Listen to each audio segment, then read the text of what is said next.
यांची आई आहे, योगेश जवडे जे तुम्ही फोटो घेता यांची आई आहे आणि भाऊ.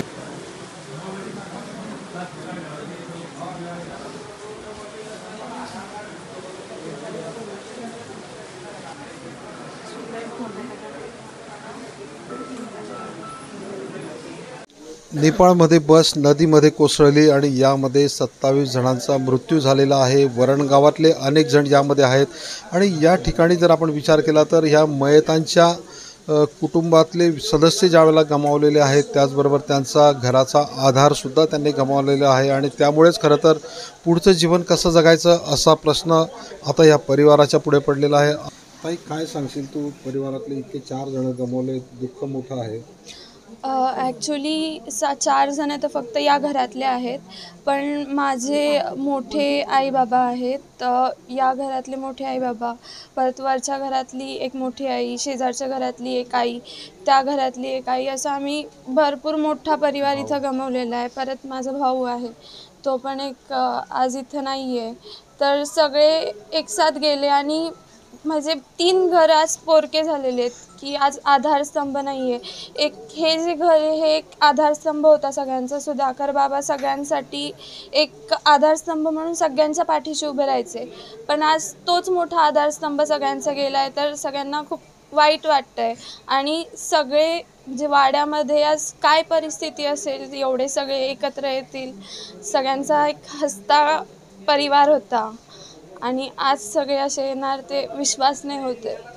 एक मोठा भावनिक धक्का बसलेला आहे, कारण सातत्याने यांच्यात राहिले, त्यांचे आशीर्वाद, त्यांच्यासोबत काम केलं आहे, त्यांच्यासोबत आनंद दुःख सागायचं, आज मात्र ते नाही आहेत. खूप मी पुण्याला राहते आणि पुण्याला आम्ही वास्तुशांती केली तेव्हा सगळे आले होते. आम्ही काल तेच फोटो बघून की अरे यातले तर कितीतरी जण आज नाही राहिलेत. आज इथं आल्यावर असं वाटतच नाही की मी माझ्या वाड्यामध्ये आली आहे. नाहीतर नेहमी इकडे आल्यानंतर सगळ्यांशी बोलणं, इकडे जाऊ का तिकडे जाऊ, हे करू का ते करू, पण आज जे बोलवणारे आवाज असे तेच नाही आहेत, ते आज कायमचे हरवलेत. ते आता यापुढे नाही भेटणार कधी.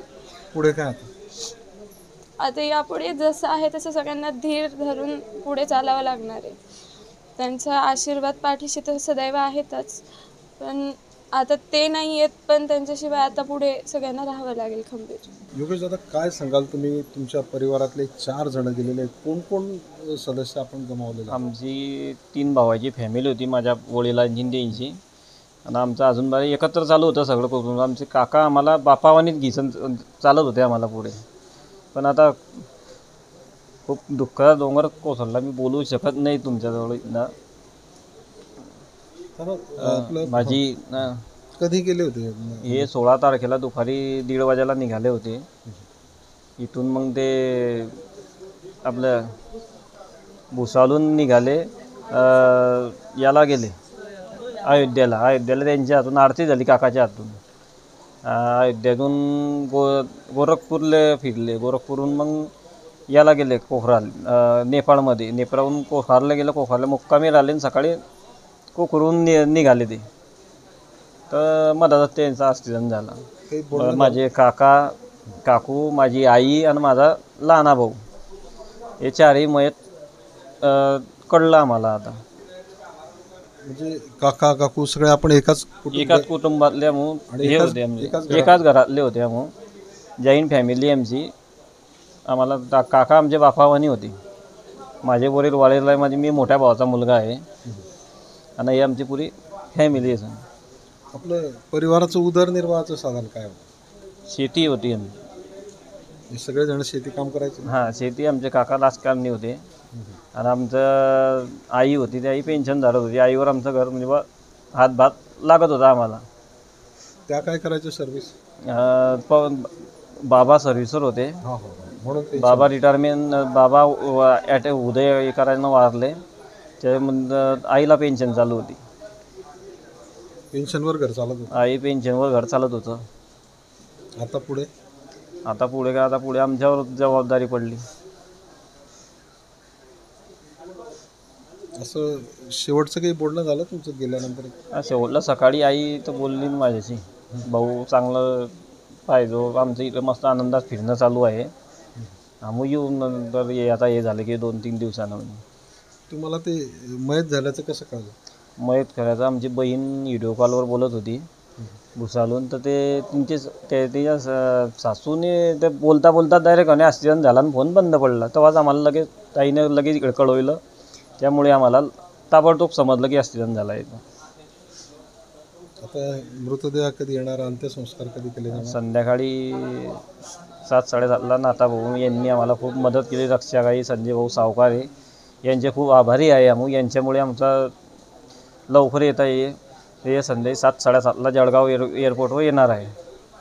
तर रात्री आपला 8-8:30 वरणगावला होतील. त्यांना 9चा टाईम आम्ही ठेवला आहे त्यांचा इथे. सुधाकर जावळे यांच्या परिवारातनं 4 जण मयत झालेले आहेत. त्यांच्या मुलगी आपल्यासोबत आहेत.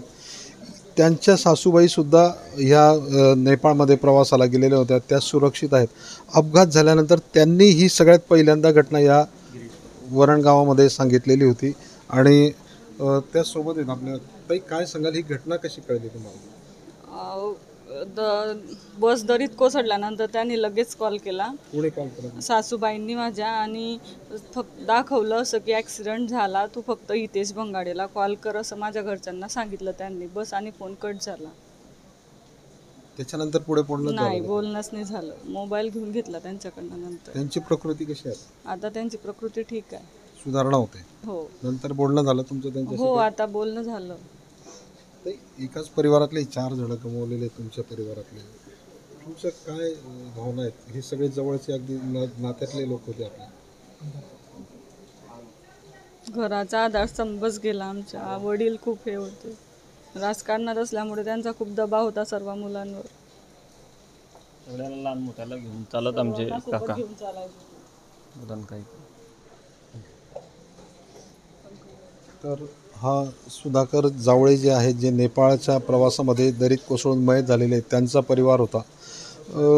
सुधाकर जावळे यांची एक प्रतिमा मनमिळावू स्वभाव, शांत स्वभाव आणि सगळ्यांना घेऊन जाणारा स्वभाव अशी होती आणि त्यामुळेच खरं तर संपूर्ण गाव हळवळल्याचं पाहायला मिळतं. आज हे गावसुद्धा बंद ठेवण्यात आलेलं आहे. आणि या ठिकाणी आपण ज्यावेळेला या परिवाराशी प्रतिक्रिया केल्या, विचारल्या, त्यावेळेला त्यांनी म्हटलेलं आहे की आमचा आधारस्तंभ गमावलेला आहे, याची भर आता कधीही निघू शकणार नाही आणि त्यांच्या आत्म्याला शांती मिळावी अशी अपेक्षा त्यांनी व्यक्त केलेली आहे. चंद्रशेखर नेवे, ABP माझा, जळगाव.